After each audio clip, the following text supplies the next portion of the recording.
Winter might be on the way, but you've got no time for the blues. Instead, you've got big plans this year. You've made the clever choice to escape the cold and go somewhere fresh, fun, and fabulous.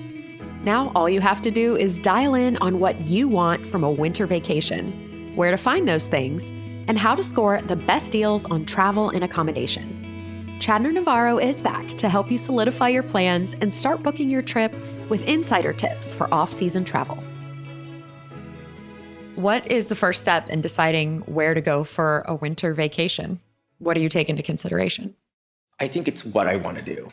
If I want to go skiing, if I want to have a city break, if I want to just hang out somewhere warm but not necessarily hot, I think determining what you want that vacation to look like will help narrow your options, because not every destination is going to be able to satisfy whatever your goals are. Let's put a fine point on the best time in winter to travel. Early December, because it is definitely considered low season. If you go to let's say Central Europe, places that go all in on Christmas markets, you're getting deals, you're getting fantastic vibes. A lot of these cities have these brightly lit Christmas markets. You can go to Vienna, which is already a great value to begin with. But if you go during the off season and you can sort of time it around Christmas season, I really like it for that. But I think what's really great about early December too is that most places you go to, people are celebrating something. So you still get the atmosphere. You still get a little bit of that. Yes, it may be cold, but you're not getting sort of dreary dead of winter energy. Yes. And you're still getting that cultural experience, which what more could you want? Stuff happens all year, not just in the dead of summer, right? There's so many fun things going on. When you go during that time of year too, especially if you're going to places that celebrate Christmas, you get these traditions that you get to experience, these traditions, you get to participate in these traditions. Some of these places, there are dishes and snacks and drinks that only come out during that time of year that you would not otherwise have access to if you were only planning to see it in June, July, August. So from a deals perspective, would you suggest avoiding the holidays specifically?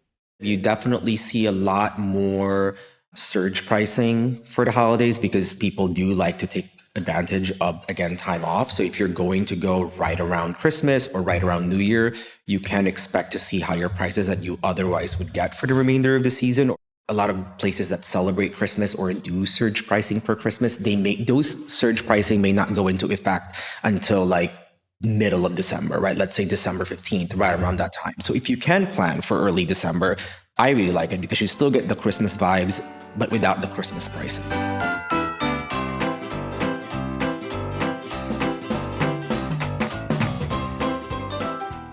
So how do you find these deals for winter trips?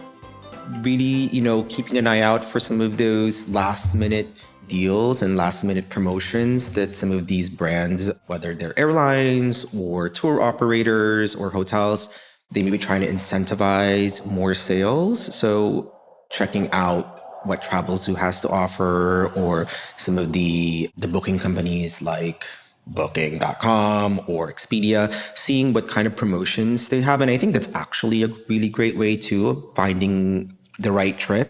What should people keep in mind when planning to travel in the winter?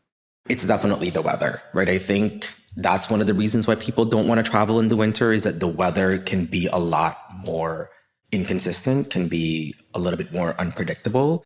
So if you want to travel during the winter, especially if you are traveling from or through or to places where it snows, you need to have the flexibility to just be like, you know what, we have to give ourselves over to the chance that we may not be able to go when we want, and we may not be able to do the trip that we want. So I think that's the most important thing, is to just feel like, okay, we're going to plan as much as we can, but Mother Nature is Mother Nature.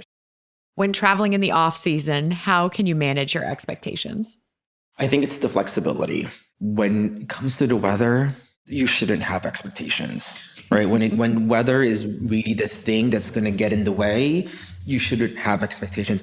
You can plan up to a certain point, but realizing that weather can play a big role in derailing those plans, and just realizing that, you know what, That's what we signed up for. And if we have the flexibility to reschedule, or if we built in our buffer days, it'll be fine. And we can just go and have a great time. But once you're in the destination, I think managing your expectation that that destination is not going to be the same as it would be during peak summer season, and finding the joy in fewer crowds, in cheaper lodging, and easier to book great restaurants.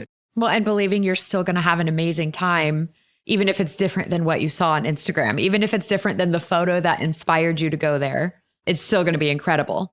Exactly. It's still going to be a good time, and people are really going to be happy to have you. I think that's also one of the things that people may not remember or realize, is that in the summer, yes, they're getting their huge rush of visitors, but they may not have that in the winter. And so people are going to be really happy to welcome you to their restaurants. They're going to be happy to welcome you to their hotels. So you know what? Not only would you be getting better deals, you may even be getting better service. And sometimes service can be the thing that defines your experience. Indeed it is. Chadner Navarro, thank you for joining us.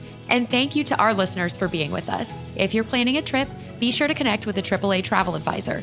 Check out AAA.com/travel or visit your local branch. This podcast is a production of Auto Club Enterprises. If you enjoyed it, please subscribe and leave us a review. I'm Angie Orth. Thank you for traveling with AAA.